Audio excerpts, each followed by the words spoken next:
एकीकडे मराठा आरक्षणासाठी मनोज जरांगे पाटलांनी कंबर कसलेली असताना दुसरीकडे केंद्रीय मंत्री नारायण राणेंनी वेगळी भूमिका घेतली आहे। कुठलाही मराठा कुणबी प्रमाणपत्र घेणार नाही असं मोठं विधान केंद्रीय मंत्री नारायण राणेंनी केलंय।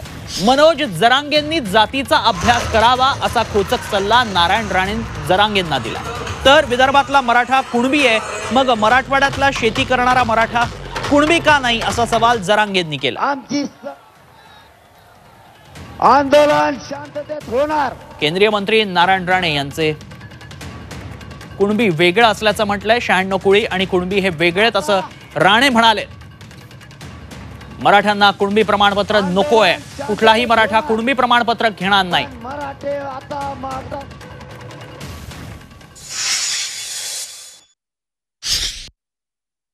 की जर जाती व्यवसायावर आधारित झाल्या असल्या आणि त्यानुसार ओबीसीचं आरक्षण दिलं असेल तर मग आपला व्यवसाय तर मूळ शेती। हा, एवढं खरं आहे की आम्हाला 2 अंग आहेत। पहिलं अंग की आम्ही क्षेत्रीय मराठी आहेत, आम्हाला लढायचं माहिती, आम्ही लढतो सुद्धा। दुसरं अंग आहे शेती कसणारे लोक आहेत आम्ही आणि देशाला धान्य पुरवणारे आहेत। मग आमचा विदर्भातला एक भाऊ शेती करतो म्हणून त्यांना कुणबी आहे। कुणबी काय वाईट शब्द नाहीये माझ्या मतानं। हे मराठा समाजाने त्यांच्या विचारात आता परिवर्तन करणं गरजेचं आहे। पूर्वी कुणबी शब्द होता, सुधारित शब्द शेती आलाय। जसं की पहिले आपल्या आजोबा पंजोबा पायतान म्हणायचे चप्पलला, सुधारित शब्द चप्पल आलाय। आपलं पहिलं हॉटेल नाव होतं, आता रेस्टॉरंट आलंय। आपल्या विचारात आपण बदल केला। कुणबी म्हणजे काय वाईट नाही, शेतीलाच तो शब्द होता। आपल्या आजोबा पंजोबा शेत कुणबीच म्हणायचे।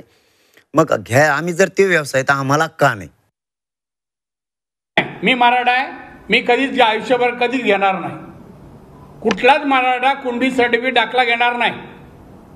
96 कोळी मराठा वेगळा आणि कुणबी वेगळा आहे। त्यांनी जातीचा अभ्यास करावा, घटनेचा अभ्यास करावा आणि राज्य सरकार कुठल्याही जातीला किंवा कुठल्याही वर्गाला आरक्षण द्यायचं असेल तर घटनेचं कलम म्हणा पहा। तर मराठा आरक्षणाबाबतची आणखी एक महत्त्वाची बातमी। मनोज जरांगेंनी सरकारला दिलेल्या मुदतीत मराठा आरक्षणाचा निर्णय होणं अवघड दिसतंय। मराठा आरक्षणासाठी मनोज जरांगेंनी सरकारला 24 ऑक्टोबरची मुदत दिली आहे। तर याबाबतचे पुरावे गोळा करण्यासाठी सरकारनं नेमलेल्या न्यायमूर्ती शिंदे समितीपुढे पुरावे सादर करण्यासाठी 30 ऑक्टोबर पर्यंत मुदत देण्यात आली आहे। सरकारनं GR काढून मराठवाड्यातील जिल्हाधिकाऱ्यांना तसे आदेश दिलेत। त्यामुळे 24 ऑक्टोबरच्या आत मराठा आरक्षणाचा निर्णय होणं कठीणच दिसतंय।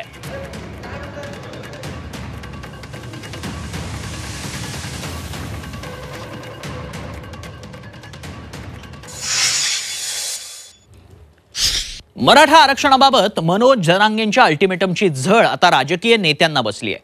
आक्रमक मराठा समाजानं अनेक गावांमध्ये आमदार, खासदार आणि नेत्यांनाही प्रवेशबंदी केली आहे। याचा फटका अगदी पवार काका पुतण्यांनाही बसणार आहे। त्याच संदर्भातला एक रिपोर्ट पाहूया।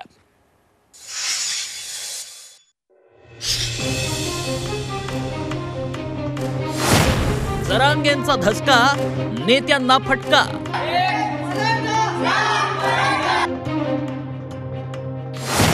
अजित पवारांना बंदी, शरद पवारांनाही नो एंट्री।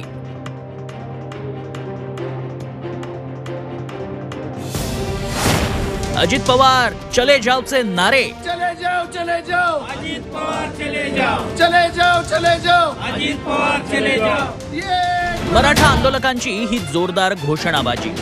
उपमुख्यमंत्री अजित पवारांच्या विरोधात मराठा आंदोलक आक्रमक झाले।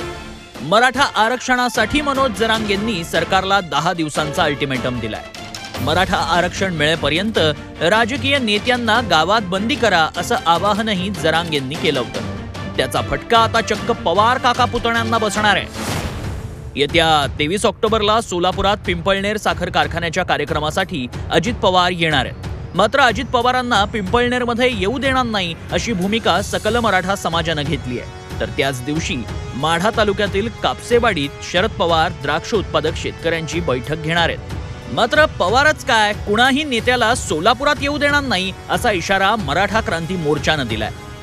जर शरद पवार येणार असतील त्यांनाही अडवू, अजित पवार येणार असतील त्यांनाही अडवू आणि दुसरा कुठलाही पक्षाचा पुढारी असेल त्यांनाही जिल्ह्यात आम्ही येऊ देणार नाही, एवढंच माझं सांगणं। मराठा आरक्षणासाठीचं जरांगेंचं आंदोलन चांगलंच तापलं। या लढ्याची झळ आमदार, खासदार आणि बड्या नेत्यांना आता बसू लागली आहे। त्यातून पवार काका पुतणेही सुटलेले नाहीत। बारामतीनंतर शरद पवार यांचं सर्वाधिक प्रेम आहे ते सोलापूर जिल्ह्यावर. 2009मध्ये याच माढा लोकसभा मतदारसंघातून शरद पवार खासदार झाले होते. मात्र आता याच जिल्ह्यामध्ये शरद पवार यांना प्रवेशबंदीचा इशारा दिला जातोय. यावरूनच मनोज जरांगे यांच्या आंदोलनाची तीव्रता किती वाढली आहे हे आपल्याला पाहायला मिळते. सचिन कसबे, झी मीडिया, पंढरपूर. दरम्यान मराठा आरक्षणासाठी आक्रमक भूमिका घेणारे मनोज जरांगे उद्या शरद पवारांच्या बालेकिल्ल्यात धडक देणार आहेत. राजगुरुनगरमध्ये त्यांची जंगी जाहीर सभा होतीये. या सभेसाठी कशी जय्यत तयारी करण्यात आली आहे त्या संदर्भातला आढावा.